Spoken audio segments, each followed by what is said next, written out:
John 17:24, Father, I desire that they are with me where I am and they see. He's not talking about that they are doing this and this and this and thinking this and this and this.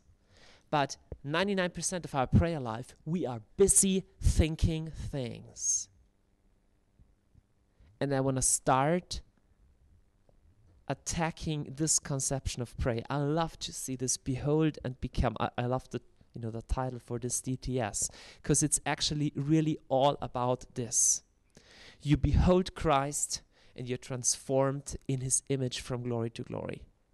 This is where true healing, where true transformation happens, in the place of prayer. I want to look to you. I want to look with you now at Luke 10. So tonight,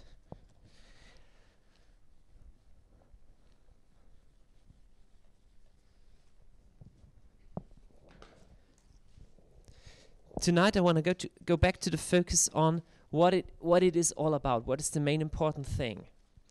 And it will get more and more practical on the way. But I just ask you to, stay awake somehow, even if the very practical things not come in the beginning. Okay? So in Luke 10, there is a young guy who has the very important question. What is the main thing? This morning, I told you what is the main thing. What is the main thing? It was just a floppy comment. The main thing is, right, the main thing is to keep the main thing the main thing. That's the main thing right there. So, and there is this guy in Luke 10 who comes to Jesus and asks him, Jesus, what is the main thing? What is the greatest of all commands? It is in verse 25. He said, actually, behold, a certain lawyer stood up and tempted him, saying, Master, what shall I do to inherit eternal life? This means, in Judaism, you have 613 laws or something like that. So, and he asked the question, what is the one law which is decisive? What is the one thing that is the main thing? Is it the sacrifices in a temple? Could be. Is it the praying? Is it the almsgiving? Is it the feast days? Is it the circumcision? All the things is in the word. Is it only believing in one God? What is it? And Jesus gives the very, very popular answer. Which is it? Okay, love God and your neighbor as much as yourself. So it's about threefold love. It's loving God, loving your neighbor, loving yourself.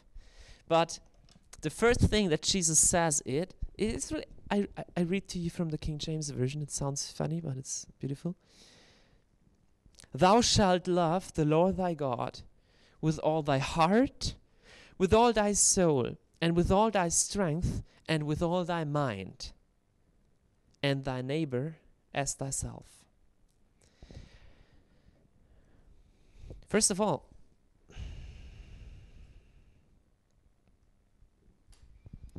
do we preach that?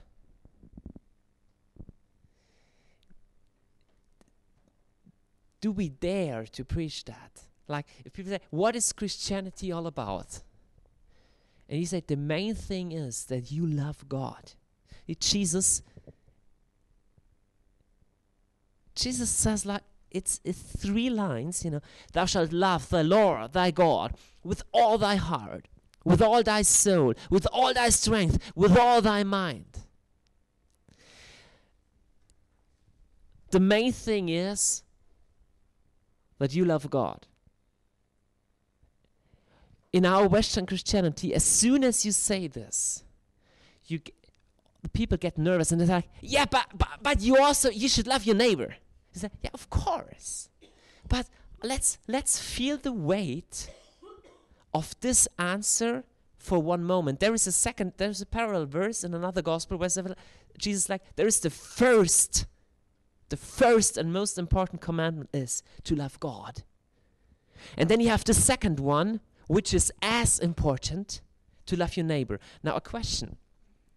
Why is it the second one if it's as important?